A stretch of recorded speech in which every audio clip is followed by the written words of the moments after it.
crazy. You can't certainly use this for hunting.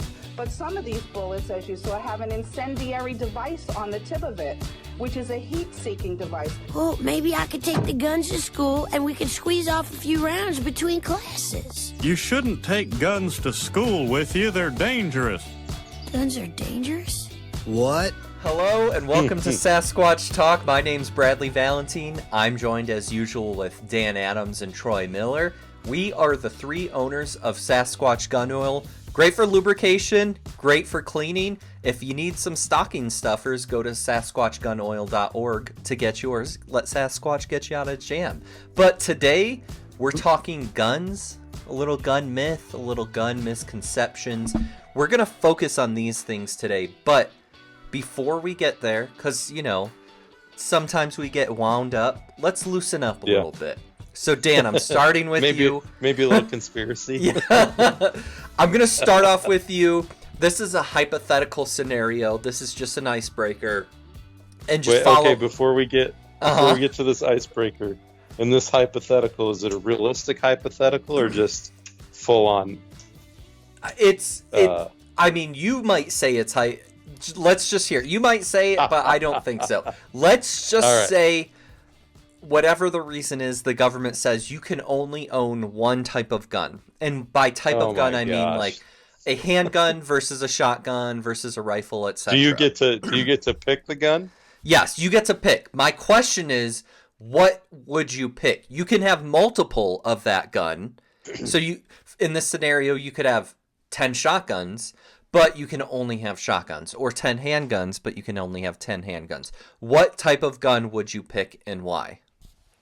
Well, considering the wide usage of the platform, and it's still considered one type of gun, I would choose the AR platform because it covers multiple calibers, pistol, rifle.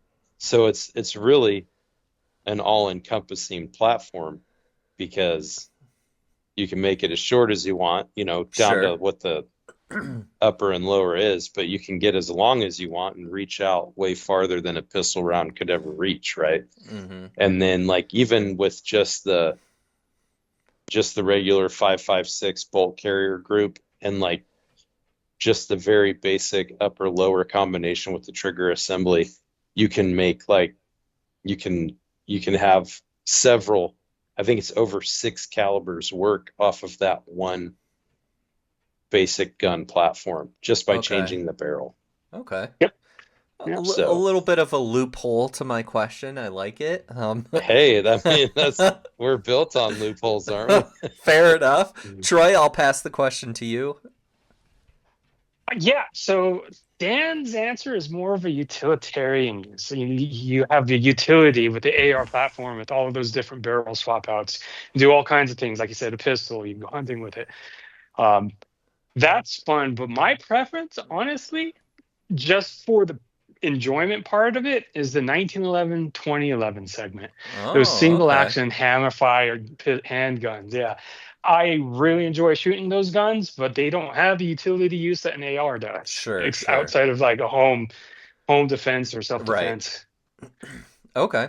All right. So a little preference for, I mean, it would still be good for defense, better than not having one, but also for the sport. Sure. Mm-hmm. Right. Okay. All right. Yep. I like it. The entertainment part of it. I think. Just to be clear, you can sport with an AR. Yes, no, and you're right. You are absolutely right. I personally enjoy shooting the 2011 more than the AR. Yeah, I do like those. And I did think of that because they make a barrel conversion for the 1911 to turn it into a 16-inch barrel. You know, That, and when it comes to like working on a 1911 or even assembling, right? There's a lot more hand fitting process to it compared to an AR. Oh yeah, you can make an AR work with a 2x4 and a DeWalt drill. Yeah, basically. So then there's that whole artistic component. Everyone who makes a 1911 or a 2011, they do it just a little bit differently, and they're not 100% identical, even though they might be like a production run from one company off of an assembly line. They're still hand fitted for the most part. Well, I think I'm thinking about like me and like family members. Like if there was only one, it would probably be a smaller handgun for practical sense. Like, let's assume that there's some sort of sense and you can still conceal carry some sort of small handgun or something tactical in that sense, I think would work for me and my skill level. So that's probably why I would go handgun. But I mean, don't get me wrong. If, like, let's say my clan of people with handguns was up to battle with Daniel's clan of people with ARs, I know we would lose. However, in this scenario, I'm going to go handgun as well. So I like it. Yeah. Keep those thoughts in mind. Troy, I'm going to go with you for our topic. And let me just throw out a scenario. And this is a real world scenario. So I live in Colorado, and we've talked about this. My last gun show, it has gotten smaller and smaller and smaller. When I first started going over a year ago, it was 2 huge halls. It was bigger than the one we went to in Nevada or wherever we went last year together. Reno, yeah. And it was awesome, and I made a lot of money. But now, the last time I went a couple weeks ago, I barely made up the cost of the table. It's literally cut in half in the size. FFLs are saying, I can't afford to come here anymore. I'm going out of business or I'm retiring. And part of it is like increase in taxes, increase in laws, specifically in Colorado. Colorado's becoming one of the more difficult places to own a gun. And I've experienced that as a business owner and as a personal firearm owner myself. Carrie and I tried to get our own concealed carry license, and the new law started in July this year, saying you have to go to an 8-hour class, you have to do live fire training, do a test, and before it was a 2 to 4 hour test. You didn't have to do live fire training for concealed carry. And when we got there, we made sure to do it before the law. But when we got there, in our county, they said they're all out of permits, so they won't let you take this class. This was before the law started, and Carrie and I were pissed off. Okay, and I guess I'll ask you this, Troy. Yeah. Why? Let's start off with something as simple as concealed carry. Will this concealed carry law that makes you take a longer class, spend more time in training, be helpful or beneficial, and I'm just losing my mind? Or is it a bad thing? And that's a very vague question. To answer it however you want, Troy. Okay. So just to be clear, Oregon is trying to do the same BS that Colorado is doing, a whole permit to purchase. You have to take a live fire class, but it's only conducted by the state police, which means there's no opportunity for FFLs or certified firearm safeties instructors to give those classes, right? But then the law enforcement's not actually set up to offer those classes. So there's that running out of permit BS that you heard in Colorado. That's just a paper they could print. Anyways, I mean, seriously, right? The whole permit to carry, everyone has the right to self-defense. It doesn't matter if you're lawfully in a spot where you can be, you have the right to defend yourself there. No one can push you off that spot. Same thing with being in your home. You can argue that the American government's supposed to serve the people. So for the people having to get permission through this permit thing, it just means it makes it build a government is superior than the people kind of a system, and that's not true. It really isn't true at all. I think the permitting process is BS. People have owned and built guns before the government was even formed. Sure. Right. So people had guns. Americans had guns before the government was ever a thing. So we never needed permission before that. And the permitting process, that's kind of a new idea in the last 40-ish years or so, where cities and states started to require a permit to buy a gun or to conceal carry. And now they're going away with that, with this whole permitless carry thing, which is, I think, ideal. So going back to that whole permit, you have states like Utah, and I think Florida is, I think Missouri is as well. It's a permitless carry. You don't need a permit to carry. Some call it constitutional carry, or others call it the Vermont carry. And as far as training, There are 20-year veterans in police forces and in the military that take firearms training still, even 20 years into using one. They take training on a regular basis. So I'm a proponent of training, regardless if you're a newbie or not. Just take classes. You learn a lot. Do you think it should be government mandated? And how many hours? Yeah. So, they mandate a driving test and a class for your driver's license. But there's a lot more people that are killed by car accidents than gunshots, really, in the U.S. There's far more people using cars than there are people using guns. And again, I don't know. I don't think it should be mandated because most people use it for personal use. Very rarely are people buying a gun for business unless you are in the business of selling guns. Right. Whereas people use cars for business on a regular basis.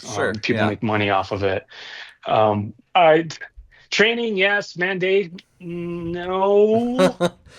All right, Dan, let me throw Highly this recommended, idea. but not legal. Sure. Not required by law. Yeah. Dan, maybe I'll put the question different. In the humanity's purpose of government, the main two things, and there are other things, but the main two things are to protect the innocent and punish the wicked. Isn't it doing at least one of those by mandating training or mandating new laws for guns protecting the innocent?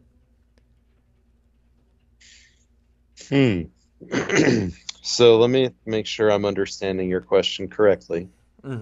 You're saying that government mandated training is protecting the innocent.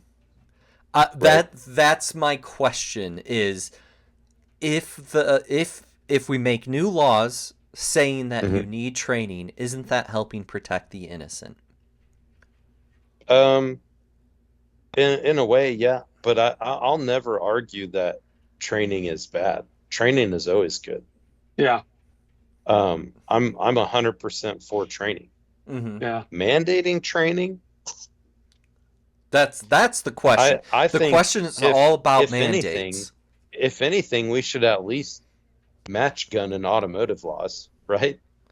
If anything, I don't think guns should be registered, right? Because the bad guys are always going to get them, regardless. They do not care if people would only understand that making the good guys jump through more hoops does not make it harder for bad guys to get them. Right. Okay. I had that argument with my mom. Making more gun laws does not make it harder for criminals to get the guns. And it doesn't make more laws don't make people safer. I think we can all agree on that, right? You shouldn't, in most states, you're not supposed to use your phone and drive. People still do that and still kill people doing it. Right? There's a plethora of laws out there for how to operate your vehicle, and people ignore them, thousands of them on a daily basis. Right? And then there's way less laws for guns, yet people still obey basic things like not pointing a gun at something you don't intend to kill. I think that training is great. It will definitely reduce the amount of accidental discharges when people understand that putting your finger on the trigger pulls the trigger and lets the gun go, makes the gun go off, I don't want to get too far away of your question, but if I could just for a moment talk about the question that you posed to Troy. For over 20 years, I've been asking commanders what is their thought process on if they make us go door to door as military to take guns from people. And every commander says, well, they'll never do that. And I said, right. I said, what they're going to do is legislate it out. What are you as a commander? What's your thought process when they make laws that make it illegal for you as a commander who is charged with protecting all of the amendments, including the Second Amendment, when they legislate the Second Amendment away. When you have to get your license from the state police that aren't set up to get you the license. Okay. You know what I mean? And that's just like with the suppressor rules, right? Now there's no tax on it, which means legally they can't keep a registry. Yep. Applying for something and getting your name on a registry for no money is keeping a registry of people.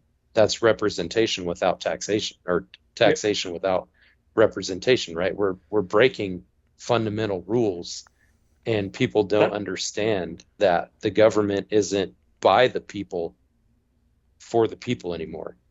It's definitely ruling over the people, but it's definitely not for them anymore. Mm-hmm. No. Troy, what are you thinking? Well, as far as what Dan was just saying about the suppressors, the NFA, that makes it what they're doing is not just breaking the rules, but the law that had it exist in the first place doesn't exist. So now you could say, argue breaking the law, which is the whole argument to get rid of the NFA in its whole. As far as like that, asking the military to go door to door, is that what you were getting at, Bradley? No, I was not. Okay, good. Yeah. No, I think that was Dan expanding that was my separate upon it. point. Okay, that was my separate point. Gotcha. So I don't think that will ever happen, though. But go ahead, Bradley. Okay. Well, let me. No, because they want to legislate it out of existence. Okay, exactly. Yes. But so let me get to that real quick, because I think the legislation is important, and I want to talk about media, but not yet. I want to stick with legislation. When it comes to legislation, does anyone know who my favorite president is? You guys don't. It's Calvin Coolidge. Calvin Coolidge. He was a very, not poor, but a very simple guy who didn't love the overreach of government legislation, and not in the sense today that we're talking about gun laws. It was a lot of economic stuff. And he said in a 1910 letter, like farm stuff, right? Yeah, a farm and like tax bills, and around his time is a lot when income tax and tariffs and things like that were coming into play. He wrote in a letter to his father that it is much more important to kill a bad bill than it is to than it is to pass a good one. So essentially, like, if I had a chance, like, to sign this good bill, I have to sign a bad bill. He would say, I'm not going to sign either because I don't want to pass the good bill. Now, this gets to my point. I'll go back to you, Troy. You, me, Dan, not literally because we're not voting for those people, but us as people, we're voting for these people who are legislating these laws. And sometimes they're even put like on our votes and our legislation. We're voting yes. Like, we want to add these taxes. We want to add these laws. What is our problem, Troy? I'll leave that to you. What's our problem? We're doing it, right? As a society? Yes, we're still in a representative democracy. They're still doing our will. So what's the thought process of us as people? So honestly, that it kind of goes more into a spiritual sense. I think there's a absence of God, and when there's that absence of God, government, for whatever reason, tends to be another option that they put their faith into. And so the government's whole role, pass laws, enforce the laws, right? And if they put their faith into the government, that means passing more and more laws, more and more regulations across a wide variety of things, not just guns, but environment, the economics, all kinds of things. And that gives them a sense of fulfillment, maybe reassurance, knowing that, government passed the law. These people can't do it because government passed the law. Right. Well, yeah. And so when there's that lack of God, people want the government to do more and more and more, and people become more and more dependent upon government. Interesting. And it becomes a big lose-lose cycle. Because really, the state gets its resources from the people working by paying taxes. And when people become dependent on the government, then they're paying less taxes and expecting more government payout. It's a whole thing. But I think a big reason is because there's a lack of God in society. Dan, thoughts? I think that people by and large are apathetic, Okay. meaning that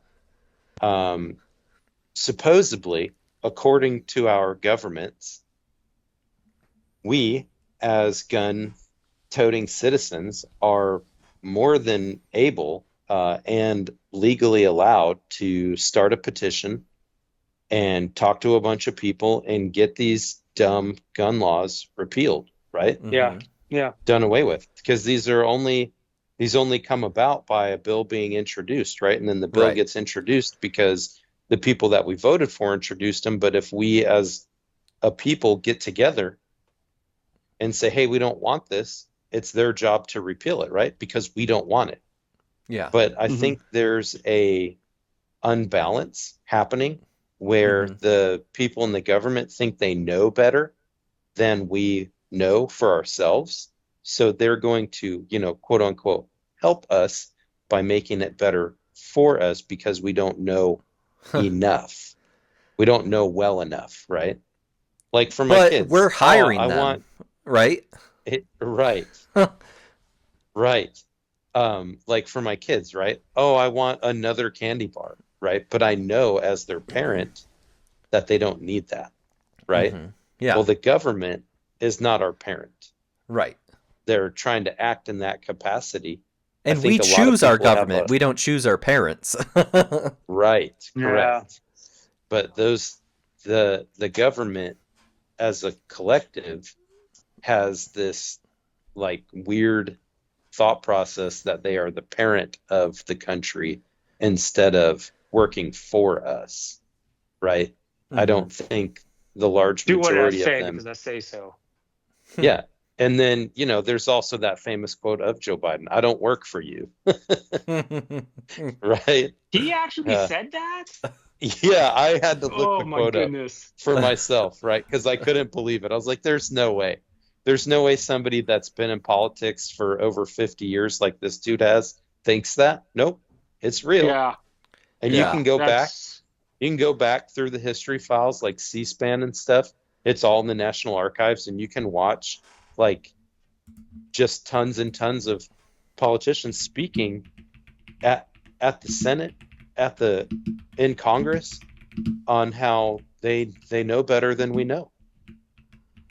But people don't look into this stuff because everybody's too tired when you get home from working all day. Like most people just want to spend some time with their family or like relaxing after working, right? Yeah.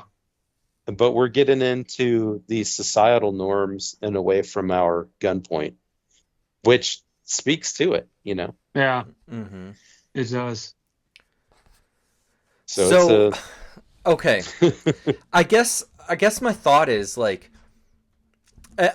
okay, at what point is it that we're just a loud minority? Because there's coming, like, I'm in Colorado and people are voting for Jared Polis or the House congressmen who are making these laws. It's not like these are some fringe people coming out of nowhere that don't represent the majority. Literally the majority voted for them. That's how our system works. So are we just the loud minority? What's going on? Like, where are we at this process? Like, what's going wrong? Well, I don't think they're teaching history well enough, right? Okay. So when you historically look back through it, what happens to every country when their firearms rights gets removed? You can just Google attacked. that. What happens to a country when they lose their right to have arms? Well, I mean, England, Britain, whatever you call it, they essentially have very little right to arms. However, now they have stabbing attacks. They have like Like, yeah, now they're gonna outlaw knives. yes, and now it's like, well, if you're a regular person and you don't need a sharp kitchen knife, you need a certain type of knife. Like, like at one point, it's going to be dull knife. right. Yeah, they've literally discussed having these new legislation because knives are dangerous because, well, they don't have guns, so they stab each other all the time. You know, at what point is it going to be like, okay, well, you can't have anything, right? But again, I mean, maybe not as much in England, a little bit, but here we're picking that. So maybe I can give us some answers. If you read an article from a random publication, a major publication, maybe not the ones we read because we hope to read informed stuff, but you'll see things like AR-15 assault rifles, automatic rifles. You'll see people on the news saying, like, asking politicians, usually conservatives, are like, why do I need an assault rifle that can blow through an elephant, or that can that can shoot 100 rounds a second and kill 100 school kids? Where are we with that? Troy, I'll go to you. Where's the misconception? Because I think part of the problem is us, but maybe it's someone informing us poorly. So assault rifles, like heavy automatic weapons, you'll hear people say, I don't think we should have those. Troy, what saith you? Have you noticed, though, that those politicians, they talk about, why should I need an assault, quote unquote, assault rifle that can kill 100 school children? Right. Why would I need something like that? Well, they're failing to forget that, especially the civilian legal guns, those quote unquote ARs, which aren't assault rifles. Even if you had a 100-round drum, 99% of all ammo being fired is at inanimate objects. It's at paper targets. It's at targets. It's at steel targets. And then there's the hunting component, right? It's that sporting these politicians bring up the fear of it because fear activates emotions. And when they realize that they can get people emotional over a certain subject, they can get power over that. And they also know that because government passes laws and law-abiding citizens obey the laws, they can exert power over the law-abiding citizen. Criminals don't care. So they can pass all these laws knowing that the law-abiding citizen will conform to it. And then they do nothing about criminals because there's no exerting power. You can throw them in prison, but if they don't have much money, then you're not getting much from them. It's just the biggest thing is their time. Yeah. But that's, I think, they're activating a fear emotion, and they pass these laws to exert control power. And they know that the law-abiding citizen will abide by it. Well, Dan, let's teach our audience a little bit. AR means assault rifle, right? Yeah, no, and I know you know that. So that we're here. It's the AR is the abbreviation for the company Armalite. Okay. And a lot of people don't understand that an AR-15 is a .22 caliber rifle. Yeah, it is. And so right? Here's the other thing. Real quick, sorry, Dan. Going to AR, Armalite, the company, ran into some financial difficulties, and they sold out all their patents, their technology, the copyrights to Colt, hence the Colt AR-15. In the 70s, though, their patents ran out, but they protected the copyright. So technically, the only AR-15 on the market is made by Colt. Everything else is a clone. It's something different. They have to name it something different. And so when you hear about them talking about AR-15s, it's one particular model from one company. Yeah. And I think that's a good point, is like, it's not even just one company anymore, it's clones. So Dan, let's say I'm interviewing you about Sasquatch gun oil, and I'm from the local media. And I say, Dan, Mr. Adams, you're advocating for a gun oil when anyone can go buy an assault rifle and shoot up a school, with automatic rifles, shoot thousands of rounds in a minute. Why should we have that right? Dan, what do you say? Yeah. Here's what I'm going to say is, let's talk about the vast majority of people who own a vehicle, right? How many people change their own oil? Yeah. Right? What's the percentage of people that own a vehicle and change their own oil? And now let's look at the percentage of people that can even make an automatic weapon, because it's extremely difficult to buy an automatic weapon, Okay. right? And so the media is reporting automatic weapons. I would say if the media was interviewing me, I would say the media, does a really bad job of reporting factual information. Yeah. Because I can Google what gun was used in what mass shooting, Right. and AR-15 comes up as the top 100 options, when in fact most of them were not carried out with an AR-15. Right. A few of them, yes, right? But why don't they cover drinking and driving? Why don't they cover these people using these THC vapes and killing carloads of teenagers, or the 23 kids that were at a house that a dad came home from work in Tennessee and found his kid and all his high school classmates dead because they got fentanyl laced gummies, and they passed. Can you imagine coming home from work to find your kid and all their friends dead in your living room? Yeah. But that doesn't make major news. Right. The media aspect of it is like, at what point, how many tens of thousands of people have to die before we look at this as a crisis from gun violence, right? So again, we all are in the general belief area, but that's not what we're dealing with, right? We're dealing with these misconceptions of people thinking crazy right-wing guys are running into school holding down their trigger. Trump loving, AR toting, AR assault rifle MAGA hat wearing guys are walking into schools holding down a trigger and just blowing out kids, right? That's what we think is happening because that's what we're being told. Well, that's what they portray is happening. Right. Let's say it that way. So, like, I think for me, like, there's this mentality that you have that it's like, well, I don't think anyone should really have automatic weapons. Well, guess what? You can't just go buy a full automatic assault rifle AK-47 from Bass Pro Shops. That's not how it works. And Nor AR-15, can you go get it. Let's also say you can't even get it from a gun show. Right. In the 20 years that I've been going to gun shows, I've seen 3 fully automatic weapons, and they were for display only, and they didn't even have the components at the gun show for security measures. Yeah. If a person knew what they were doing, they could turn an AR into a fully auto or a Glock. But that's highly illegal. Yeah. So how many? Go ahead. Yeah. What I'm going to say is how many legal people, right? How many people that legally own firearms are getting a Glock switch, right? And for those of our listeners that don't know, it's a device that was manufactured to make a Glock operate inaccurately.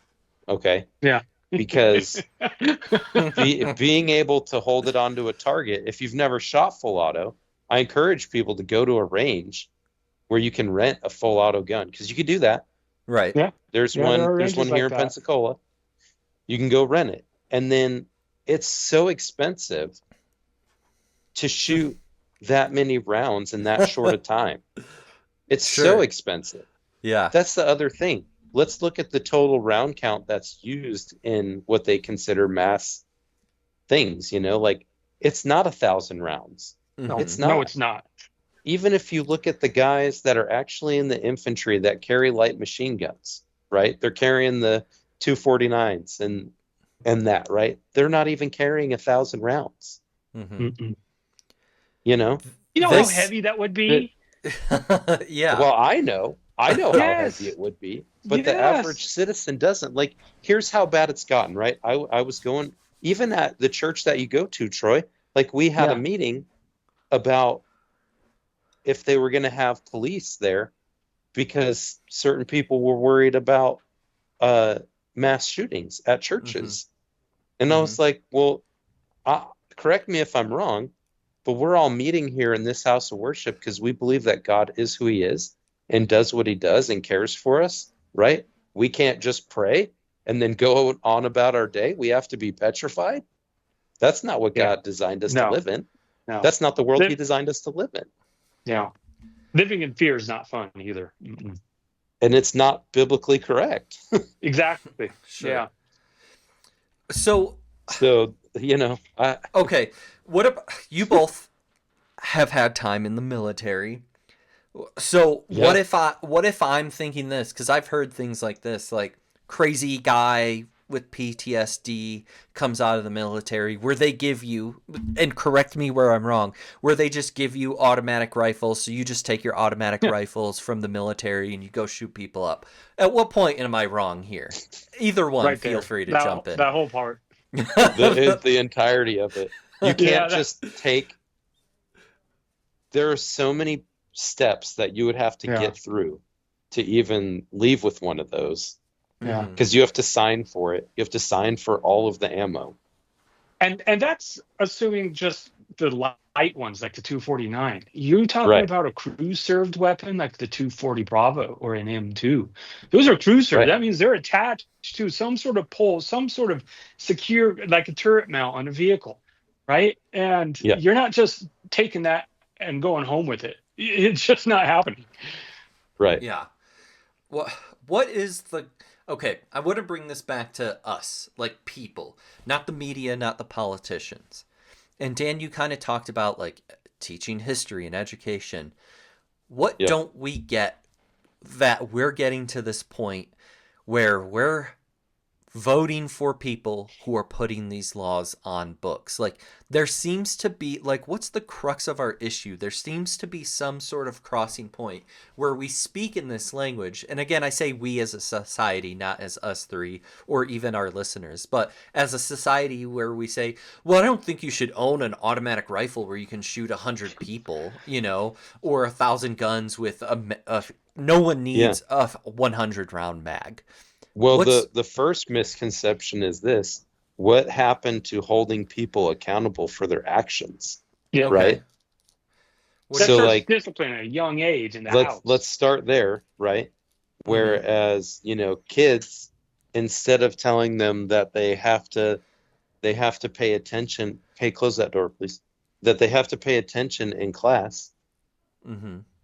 Where instead we're just diagnosing them for 50 different reasons why they're not paying attention, right?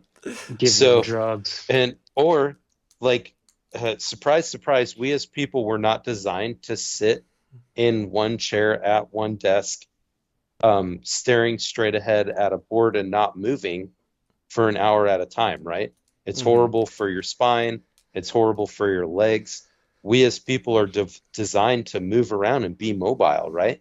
Mm-hmm. So instead of changing the method and how we teach people, because we learn differently, because we're all different, right?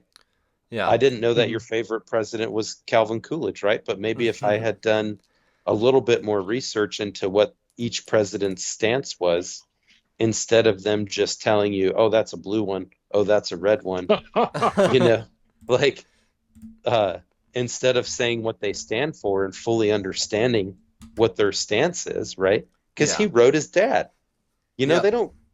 That's not you had to have, did they teach you that in school, that Calvin Coolidge wrote his dad? No. No, they didn't, right? And that's the problem, because they're not teaching people to be people of substance and to be people that are going to choose to do right because right is better. They're only teaching people how to, like this, right? Teaching them the test. They're only teaching them to get by. They're not teaching them to thrive. Mm-hmm. Does that make sense? That's where we're going wrong. But where does it connect to our issue of misunderstanding guns? Because they're disconnected from life overall. Okay. The disconnection is when you don't understand the fundamental intrinsic value of people over everything, right? Mm-hmm. And you take away the value of your neighbors and the people around you. people live in close proximity and have zero regard for the people around them, because if they did, they could think through these things, Right. you know. Mhm. That's really where I think it is. It's Am like, I hearing you right? If I were to kind of summarize what you say, is that if we started from the ground up, from parents up, teaching, educating correctly, teaching about history, teaching Training. about guns, training, that these issues could be resolved. yes, yeah, Yeah. Well, yes. Troy, what's your theory on where the root of this problem comes from? Do you agree with Dan? Oh yeah, 100%. 100%. It starts at a young age. You really do have, because the mind's more moldable. It's easier to instill good habits and good discipline with them at a young age. It carries into their adult life. But one thing you brought up a couple of times now is, why should a politician would say, why should someone need quote unquote an AR, an assault weapon, blah blah blah blah. But it's that need, that need. Yeah. Well, this is America. This is a country of wants. If you have all your needs satisfied and you can afford wants, and you're being safe with it, regardless of what it is, then there's no harm. Yeah. If someone wants a 100-round drum, it's a want. Let them have it. Right? There's no harm being done. Or let them build it.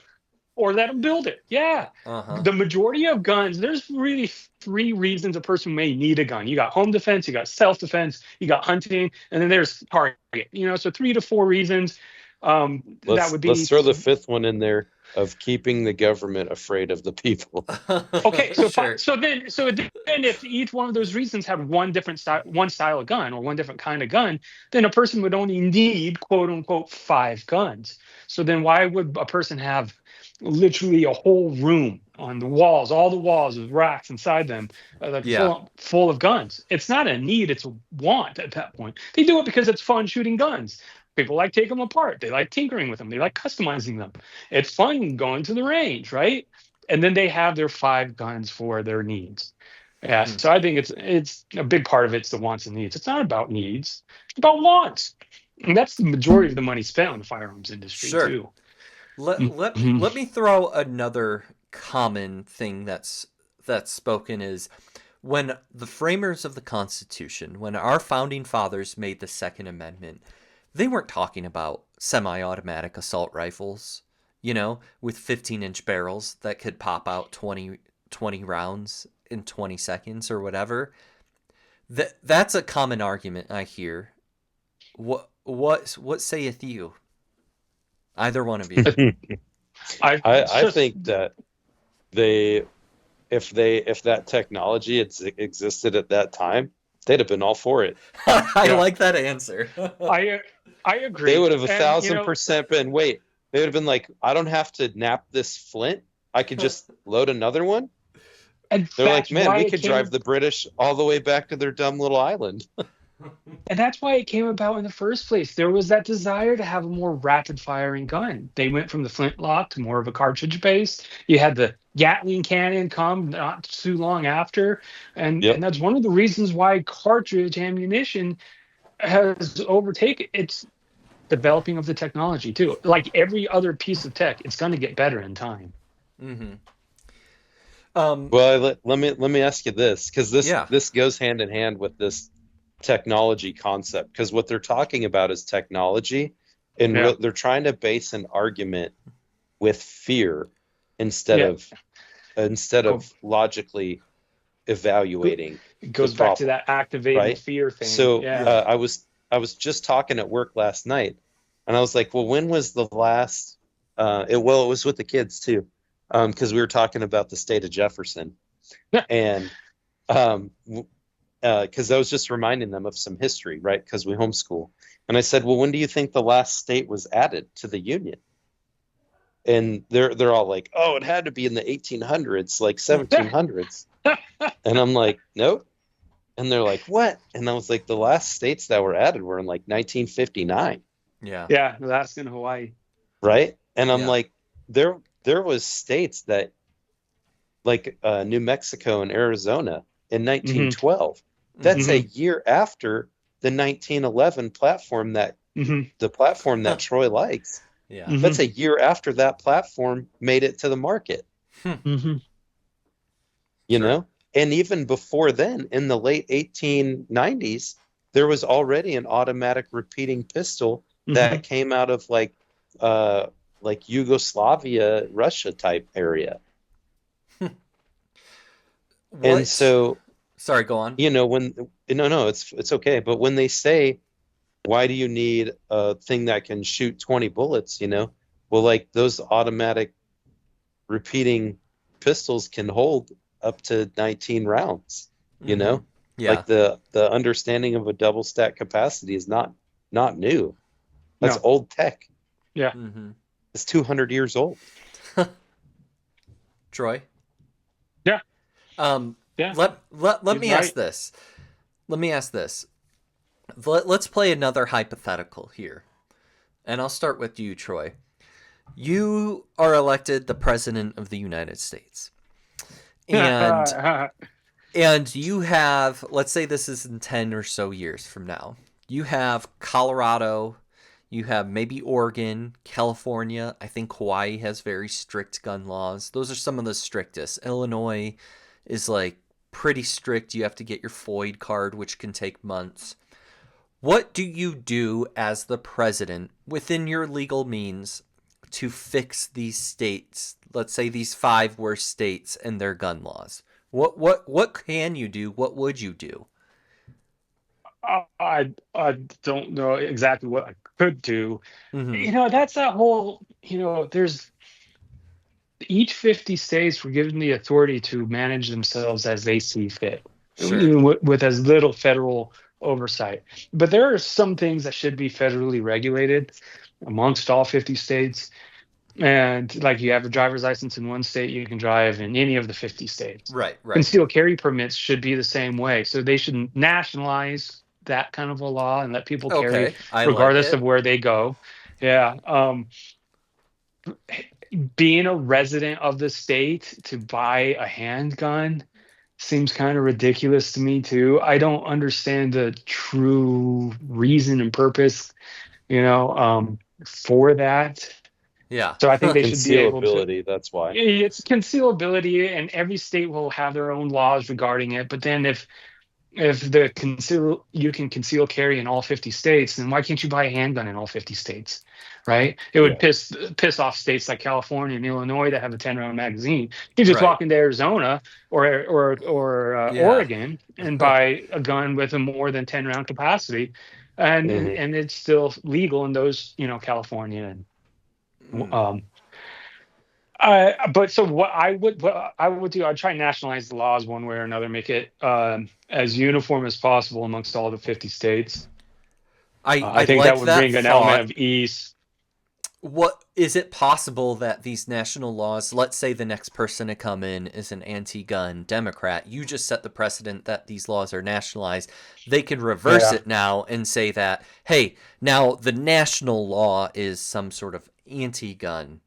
That's just something that you don't have to respond to that. Dan, I'll ask you the same question. You're the president. You can make laws to fix these gun issues. What would you do? I would throw it back to the states. Yeah. Because I would say the Second Amendment stands. You have the right to free bear arms, right? Have them. Throw it back to the states, because here's my thought process behind that. If you are a person that says, man, I don't like these scary, dangerous, bangy gun things, right? And then you and 100,000 of your friends also don't like them, I want you to be able to move to a state where you have your own communities that you don't want them in. Yeah. Go live together without your firearms. So essentially, no you would keep that's our current system. Yeah, it's just that we have this overlacing issue. Different laws, the states are set up to their own accords. Right? So you give a pass through. If you're just passing through, you're allowed whatever you have, right? because you have the right of passing through. Right. It's just the training portion of it, right? Yeah. If people, because I would also make more stricter training regimens for driving. Okay. And that's going to really make some people angry, you know? I mean, there's nowhere But in the Constitution that says you have the right to drive, so I'll just that's say correct. that. That's correct. It is, Yeah, and that is right. it's a privilege anyways. But again, that only exists because someone built it, right? And people were tired of horse poop everywhere and feeding horses, right? They're like, Sure. man, I just pour some gasoline in this thing and go. Maybe that's to a question earlier you had for me, Bradley, about like the politics. I brought up the whole licensing. You need a license to drive. Well, that whole constitution, maybe that's the point too, is because the guns and the right to self-defense and to bear arms is in the Constitution. Driving is not. It gives the government more leeway, more ability to Sure. regulate driving and mandate licensing, mandate a driver's test, because it's not in the Constitution. Whereas, you know, bearing arms is. I guess I agree in a sense, because driving, you're right, there is no constitutional right, so the government can license you easily. Regulate it the way they want. Yeah, regulate. Well, you have the regulate. right to liberty and the pursuit of happiness, right? Yeah. Yeah. And you can make that cover kind of, yeah. lots of things. That's not in the Constitution, but yeah. That's in the Declaration, which is different than our laws put out in front of us. Yeah. You're correct.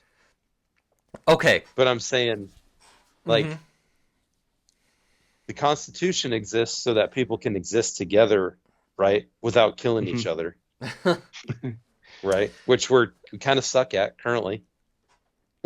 Right? Well, yeah. Okay. We're almost out of time. So I want each of you to have your own final thoughts. Let's say I'm a listener and I listen to this show because I like Sasquatch stuff, but I don't like gun stuff. Give me, Dan, I'll start with you and then I'll pass to you, Troy. Give me like a couple pieces of information that can help me better understand this issue and why someone who's listening may or may not have a misconception about guns, firearms, laws, etc. I'll start with you, Dan. Well, rural, when we started as a country, like to get meat and things, people hunted a lot more, right? And then people argue, well, there's meat in the supermarket, right? Well, like, yeah, but those are farms and some of that meat has to come from somewhere, right? Yeah. What I would say is the media does a horrible job of portraying a responsible gun owner and someone who trains with firearms to use as either a sport or a way to be accurate. But a lot of times it was regarded as the equalizer, right? Because a 90-pound woman can carry a firearm and not be assaulted by a 200-pound man, right? Because if we look at that, right, the peacemaker was called that because it brought peace, right? Yeah. If you were missing your left arm and somebody who had both their arms is trying to rob you, you could easily, keep them from robbing you with a pistol. And a lot of this people would refute as saying, well, we're in a more advanced culture and age, and we're not. People are still overdosing on drugs. People are still raping each other and killing each other over some really, just because even, right? So my argument to that is we're actually not that advanced. I think we're probably a little digressed in that area. But I would say that you should probably examine why that sort of thing intimidates you and look where you get the most of your information from. Is it because you saw a couple of action movies and you think that guns only stand for killing people? Because like you can shoot targets and it's a lot of fun. And I've taken a lot of people that have been scared of guns you shoot one target that breaks when you shoot it, and you're somehow like almost instantly hooked. Yeah. It's pretty fun, Yeah. or like the ding on a metal, Yeah. like Sure. It's satisfying. boys throw rocks at things from a very young age because we're designed to like We like hunt things. Yeah. And a gun is just a older boy's methodology of throwing a different rock faster and harder And farther. Yeah. and farther. Troy, I Troy- can't throw a rock 1,000 yards, but I can shoot that far. Yeah. Troy, close us out with a good 30, 60 seconds thoughts. Yeah, I agree with Dan. My big thing is don't let other people formulate your opinion. Go and enjoy it for yourself. Like you were saying, it's so fun to just shoot guns. Most of the bullets fired are at inanimate objects, that metal ding or gong, Yeah. right? Holes in a paper, competition shooting. It just brings a lot of enjoyment. You take someone out to the range for the first time, you let them shoot a couple rounds, then they look back at you and they have a big smile on their face. Mm-hmm. And that's, people enjoy it. So, Yeah. yeah. Experience it for yourself. Don't let other people formulate your opinion. I think that's a good And, thought. and train. And train. Experience. Go to someone who knows. Yeah. And learn. Like I know I was messing with you guys, but the AR platform does not mean assault rifle. You can't just go buy a gun that has 100 rounds that you can blast in 5 seconds, right? Like, go educate yourself before you fall for the lies or the poorly educated people telling us what to think. But that's it for Sasquatch Talk. We're on episode 6, so we've got this rolling here. We'll talk to you again in a week or two. Happy Thanksgiving, everyone. Adios. Bye. Adios.